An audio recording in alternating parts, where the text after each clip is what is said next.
Everybody, welcome to DawgNation Daily, the daily podcast for Georgia Bulldogs fans, presented today by Pella Window and Door of Georgia.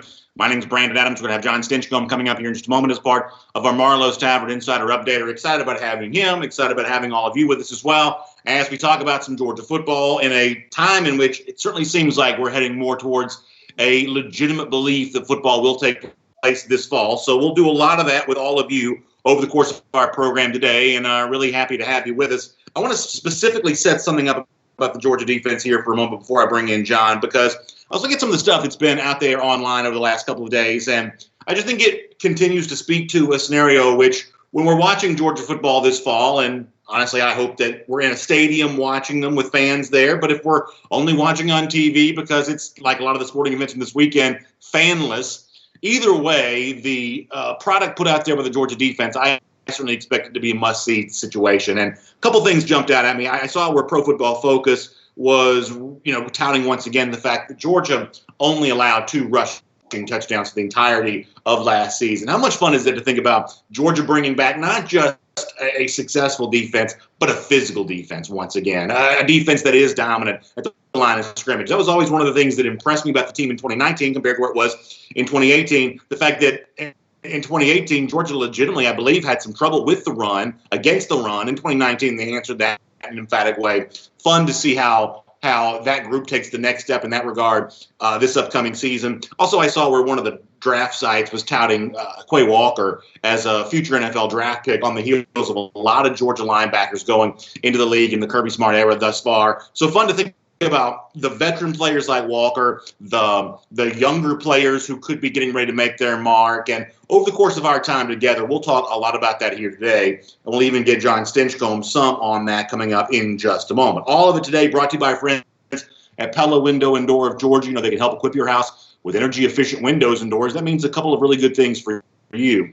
It means the outside of your house, the curb appeal of your house can be improved, which when you go to resell it, let's face it, that could lead to more money in your pocket because of that. Also, in a time in which we're running air conditioning nonstop this past weekend, and now for the next foreseeable future, the summer's essentially here, you want to keep that air conditioning in your house. You don't want it creeping out the sides of your windows or underneath the door. Pella Window and Door of Georgia also helps you with that there as well. They've also got a great deal. Between now and June 4th, you can get 50% off qualifying installations or 0% financing for 48 months. That's 50% off qualifying installations or 0% financing for 48 months between now and June 4th. A couple ways to get in touch. It's contactless right now. You can do a lot of it the same way I'm speaking to you, through the magic of video teleconference. Either go to the website, pellabranch.com, that's pellabranch.com, or give them a call in their Dunwoody showroom at 404-445-2979. That's 404-445-2979. Pella Window and Door of Georgia is viewed to be the best. With that said, we'll roll into our Marlowe's Tavern Insider Update. We'll get ready to welcome in John Stinchcomb here, former UGA All-American, a great analyst for us here at DawgNation. John, I hope you had a great weekend, and we appreciate you stopping by to talk some football with us here right now. I've had a great weekend, and I'm excited about talking about some Bulldog football. Yeah, no doubt about that. Let me pick up with you where I was discussing with our podcast and video audience a moment ago when it involves the Georgia defense. I'm excited about seeing this group again for this upcoming season. And some of the stuff I've seen online over the last couple of days just adds that, for me. Let me start with what Pro Football Focus was recently kind of touting, the fact that Georgia ranks, at the very top of the country in terms of rushing touchdowns allowed a year ago. That's not just a cool stat. It also speaks to physicality. I think across the country, John, we see physicality in some respects mattering less than it's ever mattered before. Oklahoma's made the college football playoff 3 years in a row, essentially playing a glorified version of 7-on-7 in a pillow fight league, the Big 12. Really, even Alabama, which was once the hallmark of physicality in the SEC, I think over the last couple of years, that's become a less physical team. LSU, I wouldn't say they traded all their physicality for what they did last year with Joe Burrow, but clearly they were thought of and known more for the finesse passing game than they were for the original physicality that maybe Les Miles once made famous there. The fact that Georgia brings back a defense, and for the most part, it brings this defense back intact, bringing back a defense that's known for stopping the line of scrimmage and being very stingy against the run. It's kind of nice to know that Georgia goes against the grain for what is so in vogue around the rest of college football. Would you agree with that? Yes, but I also think it matches the systems that we're seeing. It's not like the 1980s football with just 3 yards in a cloud of dust, and our defense is able to stop that run game. You're seeing them effective against the new spread offenses that tries to create these seams for the run game. It may not be the old school physicality, 2 tight ends, lead back with from an I formation that you're stopping the run, but it's still very effective and efficient to see our defense shut down these run games that come from the spread offense, from 4 wides and a single back formation, to still be able to stuff the run in today's day and time is something that I think sets Georgia apart and a reason for optimism heading into this season, especially considering the number of guys they don't lose. Honestly, compels me to admit, though, that when I say, hey, it's great how stingy Georgia's rush defense has been, that gives you a chance to win every single game. That said, John, I still want to see this group take that next step in terms of, hey, being more impactful behind the line of scrimmage. When you're not giving up rushing touchdowns, when you're not giving up rushing yards, that tells me you're impactful at the line of scrimmage. But I think the greatest teams in the country, the best teams in the nation, are also impactful behind the line of scrimmage, whether it be tackles for loss or sacks. And admittedly, I do think this Georgia defense still needs to take that step. Would you agree? Yeah, I think what we've had is a belief in the system. I think we've got guys that are talented, that fit into the system, buy into what these defensive coaches are teaching, but we haven't had those playmakers at the point of attack. I'm expecting more from Walker and Nolan and guys that are playmakers right there at the line of scrimmage, more than just 11 guys all on the same page playing good football, which is what we saw in 2019. There wasn't one standout player from that defense. I think you saw that in individual awards. So to find someone to really step up and step out, I think that's what makes the difference between making plays at the line of scrimmage and then stepping that up a little bit and making plays behind. So let me ask you a question about this. You mentioned the fact that it was seemingly kind of a defense by committee, a lot of guys seemingly making a close to equal contribution a year ago. At times it was difficult to identify who the true best player in the Georgia defense was. Speaking as a fan here for a moment, I guess I'm hoping that's not true in 2020. I guess I'm hoping that a superstar emerges. Roquan Smith obviously did in 2017, and the results spoke for themselves. I would look at guys like Nolan Smith, Trayvon Walker, Nakobe Dean. I would look at those guys and say, hey, between that trio, maybe somebody really does just explode onto the scene this year. And that's the kind of guy that you see on the CBS graphic before the game or the ESPN graphic, or, the kids are wanting to emulate, however you define kind of superstar status. I guess my belief as a fan is the Georgia defense will be at its best if a superstar type player emerges. Azeez Ojulari is also a great candidate for that as well. How do you feel about that? Well, again, I think you're starting from a position of strength. I think the defense, you return so many guys that were contributors that were expected and did perform at a high level. But to take that up a notch, we're looking for somebody to break out. And you just named a player at every level. Yeah. Defensive tackle. Is it Trayvon Walker? Outside pass rusher, edge setter. Is it Nolan Smith in concert with Azeez Ojulari? And then linebackers, I'm expecting Nakobe Dean. You watch that guy, he runs like a deer, man. Yeah.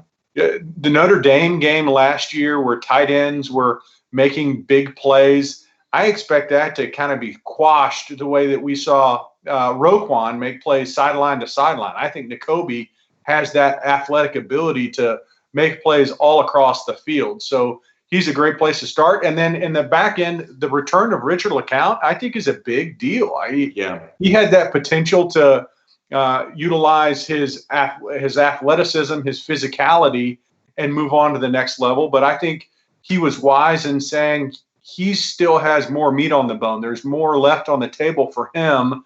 And this very well could be the year where you see him be that dynamic playmaker all across the field. So a lot of good potential there. Let me do one more thing on this topic, then we'll move on and talk about something different. If you're okay, I want to have a very candid discussion for a moment. When you look at Georgia's 2018 class, unfortunately right now, John, it's probably more known for who's no longer here than it is for who's currently here. Justin Fields, starting quarterback at Ohio State. Cade Mays, now at Tennessee. Brenton Cox, now at Florida. And there's not a ton that Georgia can do about that. That just sort of is what it is. I do think, though, it's really interesting, especially on the defensive side of the ball, the fact that there is plenty of time for some of the guys from that class who are here in Georgia to really make a name for themselves and really kind of change the way that 2018 class is thought of by Georgia fans. We mentioned Quay Walker before you joined us. This could be a big year for him. I believe that it will be a big year for Jordan Davis. I think that Davis has become one of the most important defensive linemen in the SEC. When you talk about good rush defense, Davis is one of the guys that obviously leads the way for Georgia in that regard. Ojulari's name comes to mind here as well. He could be more than just a good player this season. He could be truly a special one. So when you think about Quay, when you think about, Aziz, when you think about, Jordan Davis, those guys, I think, have a chance not only make names for themselves, not only help this team this year, but for Georgia fans who have a little bit of a sour taste in their mouth about the first number one class at Georgia in 2018, about how it's actually materialized on the field, the results of this season could change that feeling as well, I believe. Well, I think you have to battle against complacency because all the players, they're good in their own right, and they're contributors and names that we know. But your challenge now is take your game to the next level. For Jordan Davis, I mean, he is a run-stuffing Jesse, buddy. He clogs the middle of that defensive line like nobody's business. Now, can you get in better shape and make more plays? Can you stay on the field longer? Can you be a pocket pusher in pass situations? For guys like Quay or Channing, same thing. I mean, we've seen flashes. You've made your little mark on the field. We've seen your number called out in the stadium, but you haven't become that guy. So for that class, here's your opportunity. This is your year. I mean, it happens in college. It happens in the NFL where for the first couple of years, you get your feet wet, you make your contributions, you take your shots. But there comes a point where you need to be the guy. And this is that year for them where, Brenton Cox, I think that's a big loss. I mean, he was a guy that he flashed and you thought, man, there's potential there. Justin Fields, we've already seen what he's done. Let's change that narrative about what we've lost. And the only people that can do it are the ones that are in-house. So here's your opportunity to have the fan base forget about those that walked out of the door, and let's start talking about the guys that stuck around. And to do that, they have to make plays. I think that's exactly right. Hey, I know a lot of you during this time of coronavirus lockdown, every day kind of runs into the next. It's sort of hard to know one day from the other. Let me give you a quick PSA just for a moment. This upcoming weekend is Memorial Day weekend, and as we do our Marlowe's Tavern Insider Update, it's also a good reminder of the really cool things that Marlowe's got going on as the summer gets ready to begin. We get together with friends, 6 feet apart, of course, but you get together with the friends and get ready to enjoy them. Marlowe's has done a lot of this over the course of the last few weeks, whether it be Mother's Day, cool thing for Easter, whatever else. They're doing a really fun thing for Memorial Day this upcoming weekend there as well.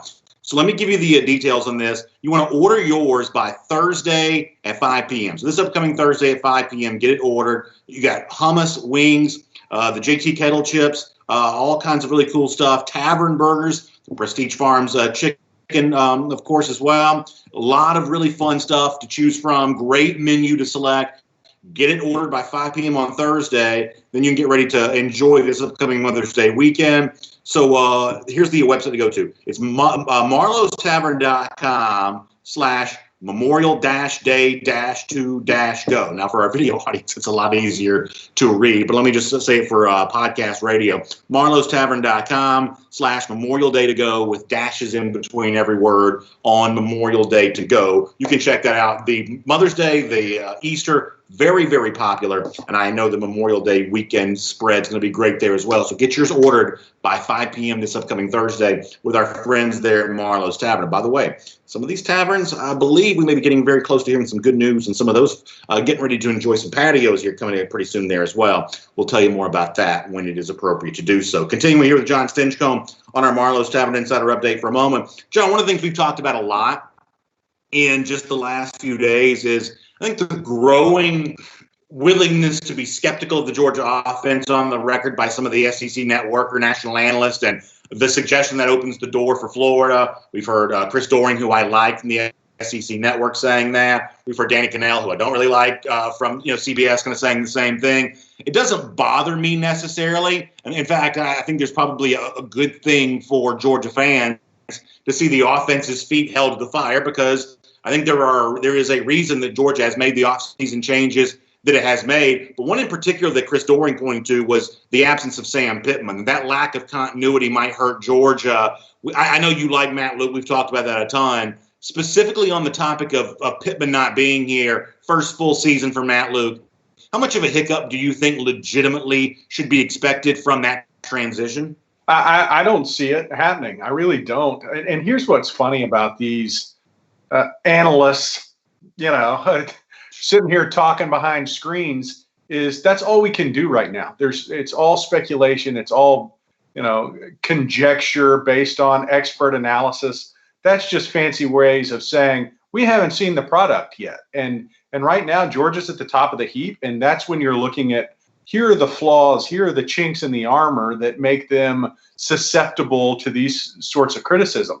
In contrast, when you're building up teams like Florida in these scenarios, it's potential and build and optimism. Here's reasons why you should like them.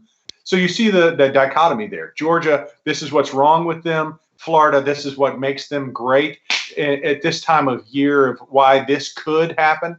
It's all hot air right now. So there's some legitimacy in that there was turnover, and Georgia wasn't a super efficient offense last year.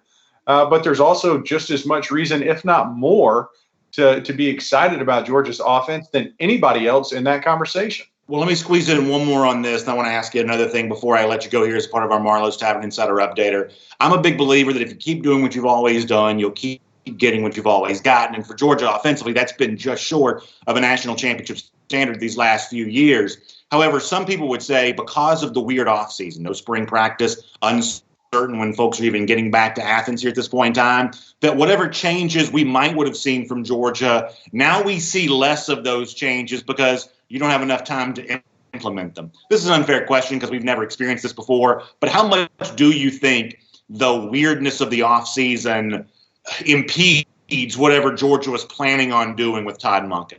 I don't think it could come at a worse time for Georgia, candidly. I think you lose your veteran quarterback. You make a transition at the offensive coordinator spot where you need to learn his system and his vernacular and his style. There's so many new pieces in the backfield at wide receiver, changes at the offensive line.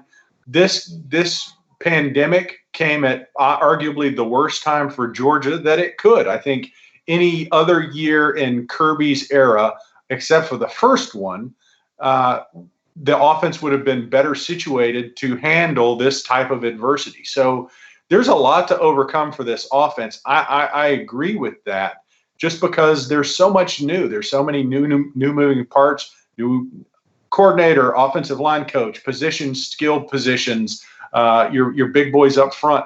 That's a major problem. That's a challenge. So if you're looking for reasons why it might be slow to start with, that's a great reason to put your finger on. Let me squeeze in one more thing before we let you go. Last night, The Last Dance, the Jordan documentary on ESPN, finished up. It's been a long time since I've had a television viewing experience that's been as enjoyable for me as this one is. I've just been fascinated by the entire thing. So well done. My one sentence takeaway on it is Jordan's insatiable appetite for competitive fire, for competition, really worked for him, made him one of the great winners of all time. but maybe not always that enjoyable for the people around him to be around. And John, what's funny is I've said on this show before that Jordan, as a example of a leadership style, is not a great thing for college football coaches because of the fact that we've got freedom of movement now. Assistant coaches can leave and go take other jobs. Players can transfer and go to other programs. That if you're looking for the best style of leadership for the current version of college football, what Jordan put on display in The Last Dance ain't it. Which is kind of funny because Nick Saban has come out and through Alabama social media saying, boy, this is what I've always loved about Michael Jordan. And basically saying, hey, I'm just like Jordan.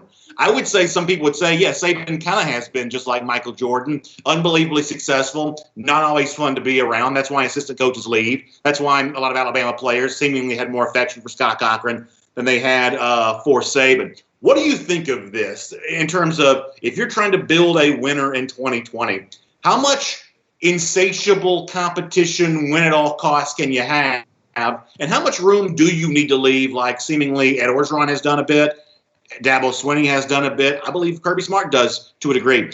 Leaving some room for some fun, for some enjoyment of life. What is the proper template for college football? Now that we've watched Jordan's leadership style on display the last few Sunday nights. I think it's so diverse. Those that have found success as to how they approach it. Having been around greatness personally with Drew Brees and, in my opinion, Coach Payton, as a player and as a coach, those guys, I mean, Drew's one of the best Hall of Fame quarterbacks to ever play the game. So I've had that firsthand experience with those guys that are passionate and driven and talented, and that's a rare combination to find at least those three ingredients, and you've dialed it all the way up to 10 on each one of those categories. Michael Jordan did it better than anyone. If you're looking at coaches, the closest similarity that I can think of is Bill Belichick in New England, a driven man who's passionate, holds everyone to an exceptionally high standard, and was partnered with great players and personnel around him. And I have to believe that kind of passion and drive and focus was matched, but also abrasive at points. And there was friction caused because Tom Brady could be expressed in that same vein. And they didn't have, it doesn't appear, that Phil Jackson, Michael Jordan relationship where they had the passion, but were yin and yang, so to speak. It seems like they were both yins, So I think you have to find your own lane. But I absolutely believe that you can pull so many different characteristics from great leaders, and having that insight of this series into what made Michael Jordan the best basketball player to ever play the game, I think we can all pull nuggets from. Let me squeeze in one quick follow-up on that. You mentioned Drew Brees, who you played with. I think a lot of the Bulls players at times didn't see Jordan as a friend. They saw him more as their boss. When it comes to Brees, was he friendlier than that, or was he also the guy that did not shy away from getting in your face during a practice session? Oh, his personality is very different.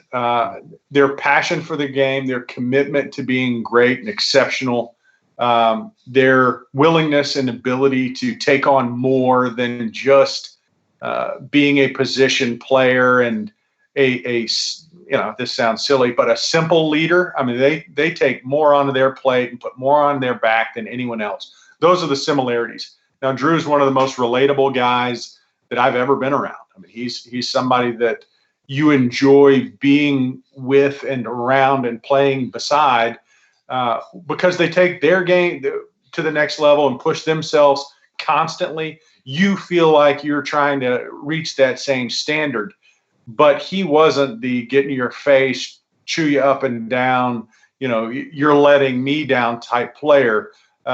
His approach was much different. John, it's great stuff. Thanks for being here on DawgNation Daily, and thanks for being a part of our Marlowe's Tavern Insider Update. We'll look forward to catching up with you again very soon. Always fun. Thanks, PA. Go Dogs.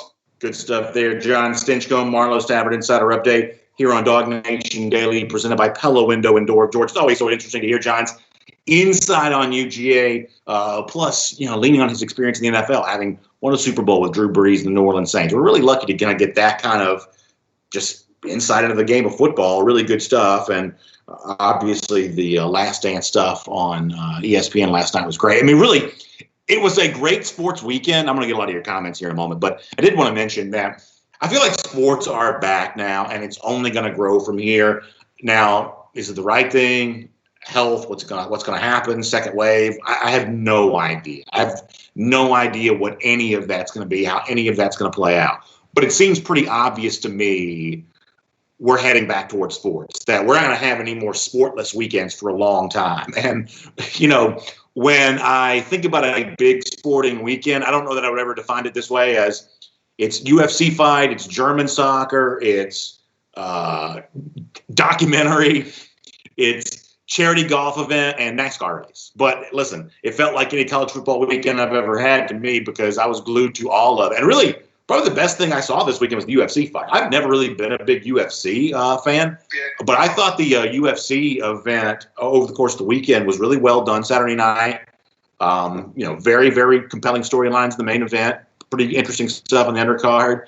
And just given the aggressive way in which the UFC's try to return and try to be a part of the rebuilding and recovery for America, they may have earned a fan in me with the way a lot of this has played out over the course of the last few days. So I got a big announcement, by the way, coming up in just a moment. Speaking of sports return, trying to get back to normal, I'll give you a big announcement on that coming up in a few minutes, hint. But here on DawgNation Daily, presented by Pella Window and Door of Georgia, let me roll in and get a lot of your comments here for right now. Let's see what else is going on. Joel Moody, by the way, predicting Brock Bowers to Georgia. Yeah, we got interesting stuff on the tight end front. There does seem to be kind of a growing sentiment that maybe Georgia may be in okay shape for Bowers. Also, Maliki Montevideo, as Jeff Sintel reported DawgNation.com last week, is knocking on the door of his own commitment decision here coming up pretty soon. Gerald Harmon says that he'd rather play with Jordan than a person who loses 6 finals. Well, there you go. Daniel Borden checking in from Afghanistan. And Daniel, thanks for being a part of our program. We hope you're staying safe over there in Afghanistan. We appreciate you being a part of what we're doing here today, Daniel. Good to see you. Bobby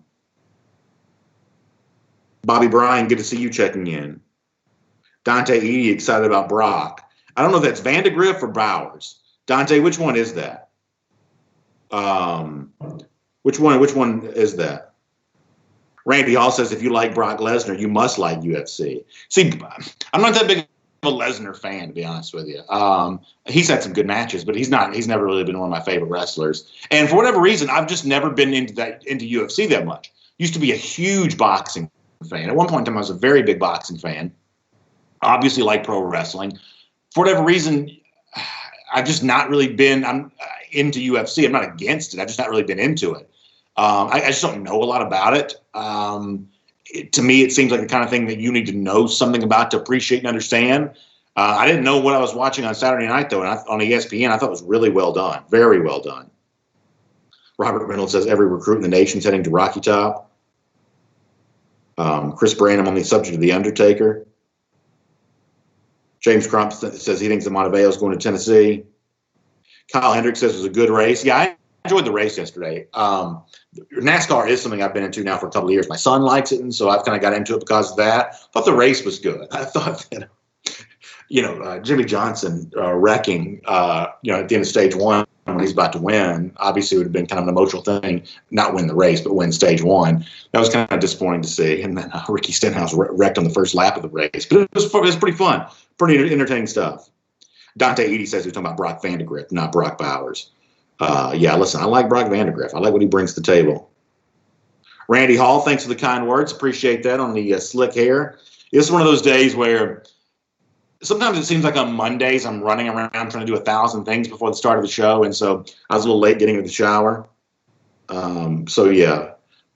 Maybe we'll go slick hair. The one good thing about the slick hair is, if you'll indulge me for like 5 seconds, it makes me look like I have more black hair than gray hair, which is probably a pretty good thing. I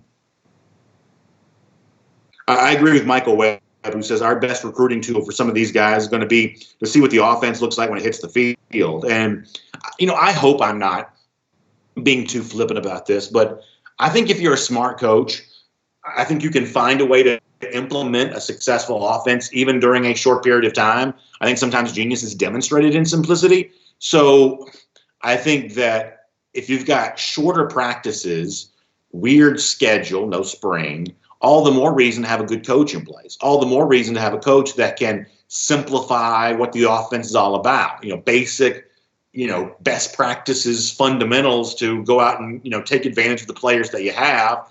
Just, I don't think it needs to be super complicated. It just needs to be more effective. And I agree with what the commenter said. You want to, have a guy like, Mario Williams or Jai Hall, these future wide receivers want to be a part of the Georgia program, want to line up to be a part of what you're doing.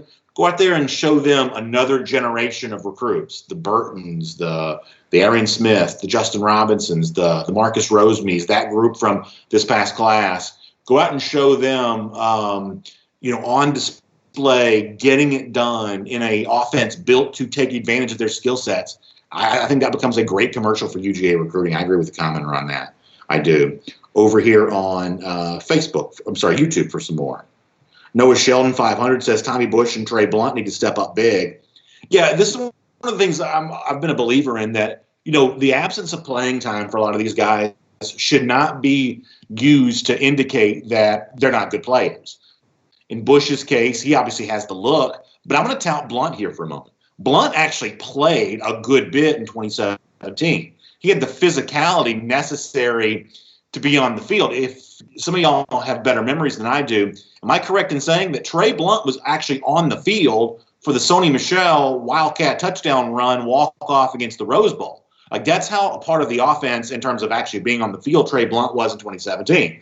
Now, we haven't seen him catching the ball a ton. He was on there to be a blocker. He did one of those Marlowe's Tavern events with us back when he was a recruit. He and Andrew Thomas were together.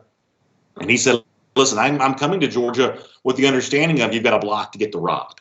I think that Trey Blunt is a pretty sharp guy. I really do. I think that he's a pretty sharp guy. And I think that if thrown to, he will catch it. I know he's done some really good work with Terrence Edwards over the years on that kind of stuff. And so, yeah, I'd love to see some of those guys get their chance. I really would. Now, ultimately, there's only one ball and there's only 11 guys in the field, so not everyone's going to be a breakout player. But I would not be quick to assume, to use double negative, I would not be quick to assume that Trey Blunt isn't a capable football player just because we haven't seen a lot of them. I'd love to see more of them this year.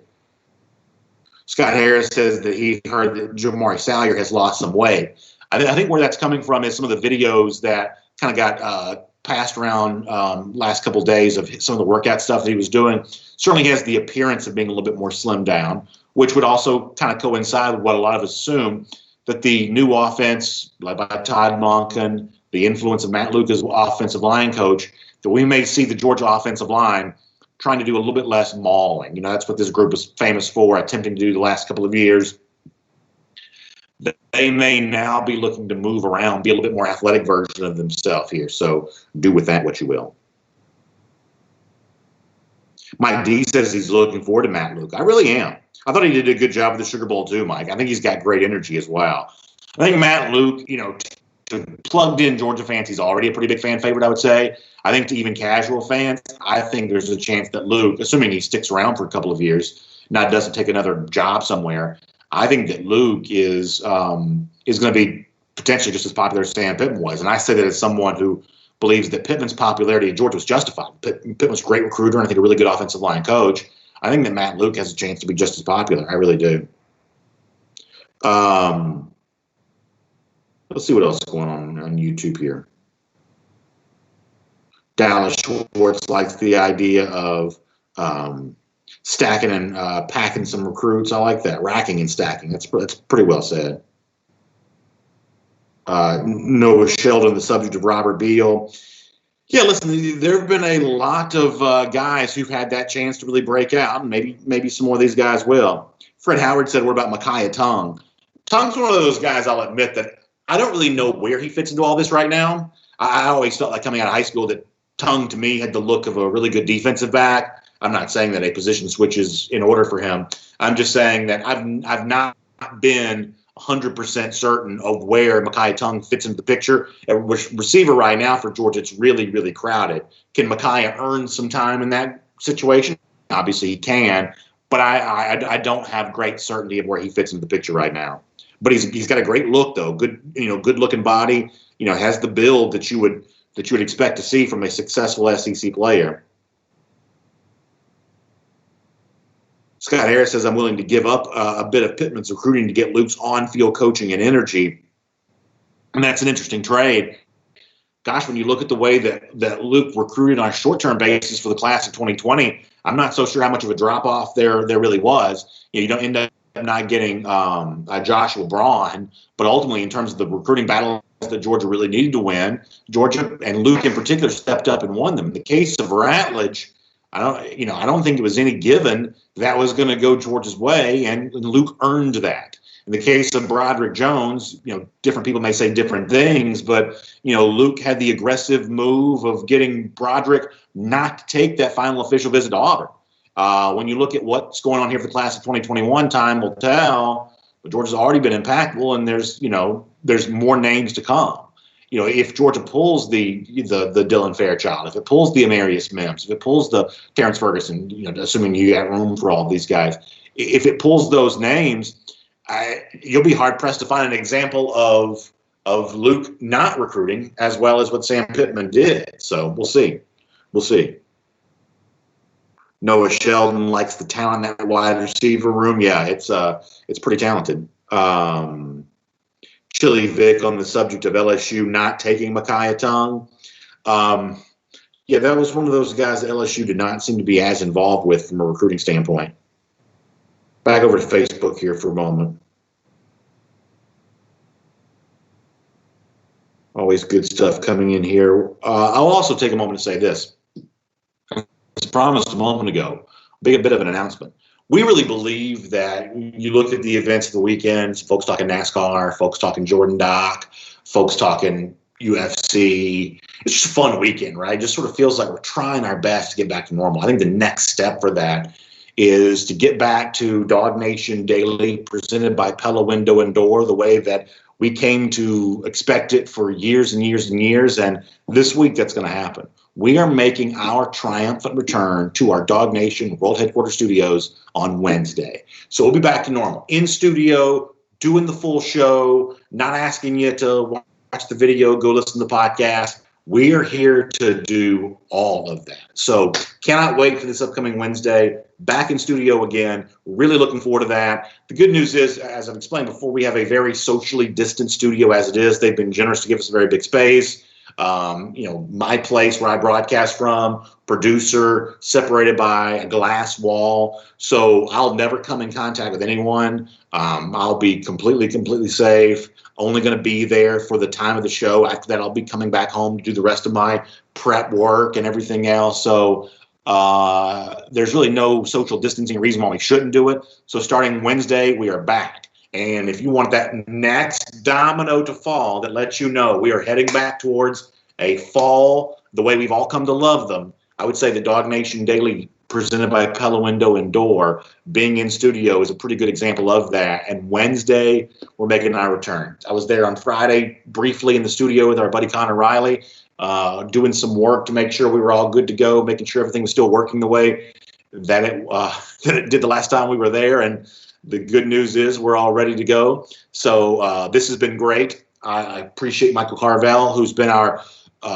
producer every day here for this version of the program. If you remember where we started from back when we were doing, graphics, hand drawn by my kids and Gator Hater Updater stuff. From sort of the craft section to the point where now you even see the graphics on your screen. We've grown a lot while doing this and doing it every day. And I'm proud to say we haven't. I think I took one day off, and I'm proud to say we haven't missed any days during all of this. We've kept delivering the show every single day. I'm so thankful that all of you have kept showing up, and I am ready to get back to normal. And on Wednesday, that's exactly what we're going to do. So huge thanks to my bosses here at DawgNation, and really my bosses as associated with our our friends at the AJC. I talk to you about AJC.com from time to time and encourage you to read up on all the news happening in your world. And I will say that, I have been so impressed on the inside of all of this, watching the way in which, the AJC has operated during what's obviously been a challenging time, unprecedented time in our state's history. And in terms of delivering a very, very good product, obviously that's what the AJC is doing, but behind the scenes, really taking good care of its employees. It's been a very cool thing to watch with our parent company and our friends, our neighbors, corporate partners, if you will. So it's been really good to be able to see, and I'm really, really excited about being back in our DawgNation World Headquarters studios on Wednesday. With all that said, let's roll into our R.S. Andrews cool down. I'll remind you that air conditionings are working. I mean, I always, summer is here when you, and I keep my air conditioning probably pretty low, but when you wake up in the middle of the night and you feel the air conditioning rolling at night, because obviously in most cases in the spring, warm during the day, but cold enough at night, the air conditioning doesn't kick on. Well, it's kicked on a few times at night the last few nights. That means that if you don't have your air conditioning system tuned up to its factory fresh specs, well, you may not be ready to go for the summer that's on its way. And you may be waking up hot and sweaty during the middle of the night, and nobody wants that. So do the smart thing. Reach out to my friends at R.S. Andrews. Dari and the whole team over there will deliver a smile for you, because story after story, that's what they've been doing. They show up on time. They do the work that's promised for the price that's promised, and you can get your air conditioning system tuned back up to factory fresh specs for just $99. So find them online at rsandrews.com. All right, we will get back to some more of your comments here. Pete Williams says, it's nice to be in studio for the show, but BA did a great job from home. Thanks, Pete. I really appreciate that. Thank you very much. By the way, Matt Rugavina says 94 degrees in Houston today. 94 degrees. I guess as some of the scientists say, that may be knocking out some of that coronavirus. So that may be good news. Phil Rogers says, can we see the return of the toss sweep to the offense? You know who wants to see that more than anybody else? Our buddy that sometimes we'll have him on as a guest, and sometimes he shows up in our Facebook comment section, the great former All-American tight end Troy Sadowski. He is a big believer that toss sweep needs to return. So you've got to do that for him. Philip Jordan Wells says you better keep the beard. Philip, I guess that is the plan. I kind of go back and forth on do I want to keep it or not. But as of now, the beard is coming back to studio. So, yes, I'm not shaving before Wednesday. Nicole House says, where's Eddie? You got a mask for him. Eddie's right here. Eddie's going back to the studio there as well. We'll see about maybe getting Eddie a little bit of a mask. We'll see about that. But Eddie's looking forward to being back as well. We're excited about that. A couple more Facebook comments, and then we'll go get some YouTube. Bill Kelly says, if there's no fans, will there be a home field advantage for the Alabama game? It's a pretty interesting question. I think you're also seeing a lot of movement regarding are fans going to be back or not. I hate to get into politics here, but, President Trump was on the golf telecast on Sunday, and he inserted into that discussion that he hopes to see fans in the stands for college football. He mentioned Alabama, LSU as for instance on that. He attended that game a year ago. So it seems like the president is pushing for fans to be in the stands. And, some of the state level politicians, governors who had initially, said that was not a possibility, it seems like they're walking back some of those statements. So I think that you can expect to see football played this fall, and the debate will at some point in time intensify on whether we'll see fans in the stands for those games. But I don't think it should be assumed that it's a given there won't be fans in the stands. I think there's a chance we do see fans in the stands for these games. And I guess playing Alabama early as a Georgia fan, you can decide that's a good thing or not. It's a good thing if you want to go. It's a bad thing if you want to neutralize that home field advantage, I guess. Nick Duke says the hair can return to normal, but the beard needs to stay. That's good to hear, Nick. Thanks. Appreciate that. Robert Reynolds, that's right. Wednesday, we are back in the studio. David Johnson says he saw where stadiums might implement crowd noise during the games.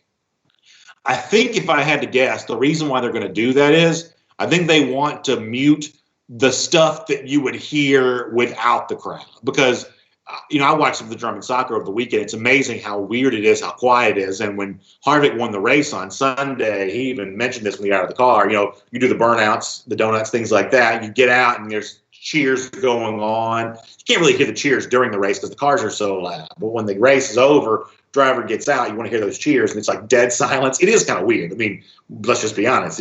The silent crowd for the soccer matches, for the NASCAR race, everything else, it's just kind of weird. But we're all just trying to make the best situation. Easy Brown says, I need to keep the beard, and we need to get Eddie a mask to keep him safe. That sounds good to me, Easy. I appreciate that. Brian Wilkerson says, where a ticket holder is going to sit. As I've said before, the mainstream media doesn't really cover the story because it doesn't impact them. If it was a press meal or something like that, they'd be writing about it nonstop. But when it comes to, fans in the stands, if it is a socially distant thing, and here's the thing, it remains to be seen if there are 0 fans, if there are 90,000 fans, if there's something in between. The one thing we can say with certainty, though, is if it's not 0 and it's not sold out, if it's something in between, we're probably only talking about 20,000 fans or so. That's the one thing we can say with certainty. That it doesn't make any sense to have 50,000 fans, because at that point in time, you're too close to people to say you're socially distant. You might as well have the entire stadium be full. But if you're really looking to have 6 feet here, 6 feet here, 6 feet here, 6 feet here, you can only get 15, 20,000 people in the stadium and have that much room. There's been a lot written about this. Kentucky's talked about this, South Carolina, Tennessee. I've seen instances where they've kind of laid out exactly what social distance looks like in a stadium. And you've got to make so much room that you're cutting your capacity by, into like a fifth or even less than what it normally would be. So if we are talking about socially distant with fans in the stands, you're talking about a small number. And who gets those tickets? Boy, that's tough. The university is going to want it to be students, because students go to school at Georgia because they want to go to football games. That's one of the huge draws. If you don't get those football tickets, Georgia's a little bit less of a draw, especially given the expense of going there and the difficulty of getting in these days. The football is a huge draw. The university is going to want students to have access to those tickets. The Athletic Association may want the McGill Society donors to have the most access to those tickets, because in recent years they have either pledged the most or given the most, and you want to incentivize and encourage that level of giving. There's also some deference that's potentially paid to the people who haven't given as much recently, McGill Society level, but have given a lot over the course of decades and decades and decades. That's the ongoing fight that goes on every year in terms of who's seated where in Sanford Stadium and how many tickets each of those people get. It is not an easy thing to deal with. It doesn't impact the largest number of fans, because the largest number of fans watch on television. But for the people who are involved with it, that's always an intense debate. Ryan Wilbank says we need fans in the stands. And when you watch how fast things are happening right now, I think there's a very good chance that we still will see fans in the stands. Hugh Nash says those of us in the Beard Club are not ready to lose your loyalty, BA. No, for now, I'm going to stay in the Beard Club with you. I am. I'm staying there for now. Robert Reynolds, appreciate the kind words. Listen, I am so ready to be in the studio. I will say this. In one respect, it's going to be bittersweet, because as worried as I have been about what the world's looking like, whether it be health, economy, whatever else, and as frustrated as I've been about not being able to deliver our regular product, concurrent to that and simultaneous to that, and life always operates on parallel tracks. Good stuff and bad stuff happen at the same time. Concurrent to all the concerns I've had about, what isn't happening for DawgNation Daily, and, what the world's going to look like in a couple months' time, whatever else. Concurrent to that, this has been one of the happiest times in our home we've ever had. Watching the way that my wife has, led the homeschooling with my children, and, getting a chance for us all to eat lunch together every single day once the podcast is recorded. And, a lot of those things that have gone on, it's like some of the best memories you'll ever have. And, I'm thankful that I've remained employed throughout this entire time. So you've been able to appreciate that. Other people don't have that same luxury of being able to look at it that way. But, to Robert's point, for the product that I deliver to you, I can't wait to be back in the studio, and have been chomping at the bit to do this for quite some time. So thankful that they finally agreed to let us do it. However, and I think some of you kind of know where I'm coming from in this, it's also that bittersweet thing of, hey, when you're forced to slow down and, spend more time locked in your home, when you're forced to do that, sometimes you realize how much your body needed that and how much that chance to connect on a deeper level with your kids and things like that, how much, how important all of that is. So, I'm very blessed and lucky that I've, remained employed throughout this entire time so that, I can see that for what it is. The kind of moment where, once life gets back to its normal pace again and my kids get older each and every year, just like everyone else's does, those moments will be remembered in a kind of a different way. So yeah. Jay Harwell brings up a point about if they don't let fans in the stands, will there still be tailgating? I guess I'm curious to hear that from some of the events that did go on this weekend. Were there people trying to get close to the track in Darlington? Were there fans trying to get close to the pitches in Germany? We're security having to try to keep people away from the outside of these stadiums because honestly, if you're not letting fans in the stands, but you got a whole bunch of people crowding around a tailgate situation outside a stadium on a college football venue, then what's the difference at that point in time? Kathy Aquavia Green, good to have you checking in. She says, I'm glad I didn't miss the whole show. Daniel Lewis says, been watching the Dogs and Gators in the SEC network. Yeah, that never gets old. Bill Kelly says he thinks it'll either be all or nothing for fans. You may be right about that. If I had to cast my bet right now, though, I'd say more likely fans than not, but that's simply my opinion. Eric DeVornsey says, I guess whoever can yell the loudest gets in. That may be about right.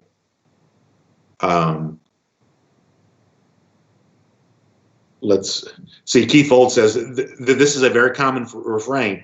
Keith says, I've been a supporter for 50 years. I want my seat. And a lot of people are going to feel that way. Robert Barnes also mentions taking care of those donors first. And I think by donors, he means the real high dollar donors. That's a huge debate, man. It's a huge debate. Joel Moody says, bring your own sanitizer. Pretty funny. Graham Nicholson says, alcohol or sanitizer, same thing. How can you tell them apart? Chad Clark, thanks for the kind words. I appreciate that. Chris Brandon says, instead of handing out the shakers, they should just hand out masks and hand sanitizer. That's a pretty good idea. Maybe for the blackout, everybody will be wearing the black masks. Chandler Johnson asked a good question. Will we do a dog walk with no fans? That's a really good question, Chandler. Very good question. Hopefully we don't have to do that. Kathy Aguavy Green says, sounds like my household has run more smoothly than hers. Not all the time, Kathy. I can promise you that. Not all the time. Joe Moody says he already has a UGA face mask. That's pretty cool. Let me do a couple of YouTubes, then we've got to go. Brady Pest Management says, this is funny. He says, if you want a good laugh, imagine Dan Mullen in a Zoom call with a recruit. Yeah, listen, I can imagine that's pretty awkward. I think Mullen's probably pretty awkward face-to-face and definitely pretty awkward in those situations as well. Howard Eubanks says, and I guess I am a little concerned about this. He says, the tough part of the beard club are the 100-degree, 100% humidity days. I guess I'm a little concerned about that, but for now I'm keeping it. This is a pretty good point by our buddy Matt Breda, who says, you have to have security, concession stand workers, and all the people required to work a game. So if you're doing all that for just 17,000 fans, which is kind of one of the numbers that's been kicked around for what social distance would look like, he says that wouldn't make sense. He says the school would lose money hosting only 17,000 fans, and the recruits won't be allowed. That's a pretty good point. That's why closer to a full stadium, with maybe some people choosing to stay away. Because remember this, you ever notice this, that like this happened to Georgia a couple years ago. You're supposed to play in South Carolina. This was in 2016. Game got moved to Sunday. You changed it by one day. The stadium was nowhere near full. It was like half full, right? You've seen this at LSU before too. Hey, we're supposed to have a game this particular Saturday. We got to move it. You change the date. People just have stuff to do, and the stadium ends up not being full. For some reason, I think about that in relation to some of this kind of stuff. It could be that the tickets are available and some people just choose to stay away, the same way that when states start to reopen, some people are going to be slower to want to acclimate back to normal life. That could happen. That could be true. We may see some of that occurring here, where tickets are available, people choose they don't want them. I mean, if all 93,000 are available. Scott Harris says, any idea how we level the playing field for those that got in or missed spring practice? And Kirby mentioned that when he spoke a couple of weeks ago, that Georgia didn't even get to have its first pre-spring meeting because of how spring break fell. I think that you neutralize the advantage that some teams had by having a spring practice, or at least part of a spring practice. You neutralize that by having a deep roster. Players are going to return in various levels of physical conditioning, but the more good players you have, the more likely you are to find 11 who can play on both sides of the ball for when the season begins.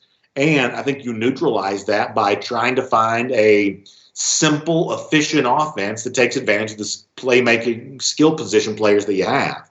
And I hope I'm not being too flippant saying it that way, but lean on a talented roster, find a simple offense that works, or even simple defensive scheme that works, and maybe that's enough. And plus, you just got to hope that Jamie Newman, being older, more mature, neutralizes the fact that he hasn't played in the SEC before. And that we'll find out if that happens or not, but you just got to hope. You got to hope for the best on that.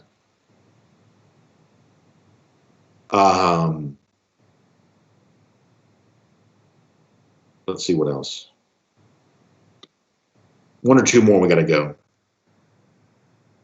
You guys have been very kind. Appreciate you being here and being a part of what we're doing here. Levi Rushing says, I'm ready for football to be back. Boy, Levi, you and me both on that. You and me both. Christopher White says that we're going to the cocktail party if they allow fans in the stands. Boy, I hope to see you there, Christopher. I hope to see you there. Christopher White says, see you back here tomorrow for the, Matt Rukavina says, see you back here tomorrow for the last show from my house. Matt, we'll see you there as well. Appreciate you being here as a part of that. It's gonna be fun. It's gonna be fun. All right, well, let's get ready to go. Margaret Brooks mentioning that some of the uphill walking and things like that to get to the stadium are already not the easiest thing in the world for some of the older fans, and that's probably true. Some of them may, if tickets are available, some of them may choose to stay away. A lot of them may not, because Georgia fans like football, but some of them may choose to do that. Nonetheless, as Matt Rukavina said, tomorrow, last show from the house, and then we are back in studio on Wednesday. And for now, I'm happy to tell you it's been 1,297 days since those lousy, stinking Gators have beaten the Georgia Bulldogs. That's good news. Great way to close things out. Our buddy Eddie, he'll be back on the desk within 2 days' time. He wants me to let you know that. Y'all, thanks for being here. DawgNation Daily, presented by Pella Window and Door of Georgia. Y'all have a great day. I got a podcast coming for you, more on the Georgia defense, and some fun surprises on the way there as well. It's all coming for you. We'll see you in podcast form, and then back tomorrow morning here at 10 a.m. on video as well for DawgNation Daily, presented by Pella Window and Door of Georgia.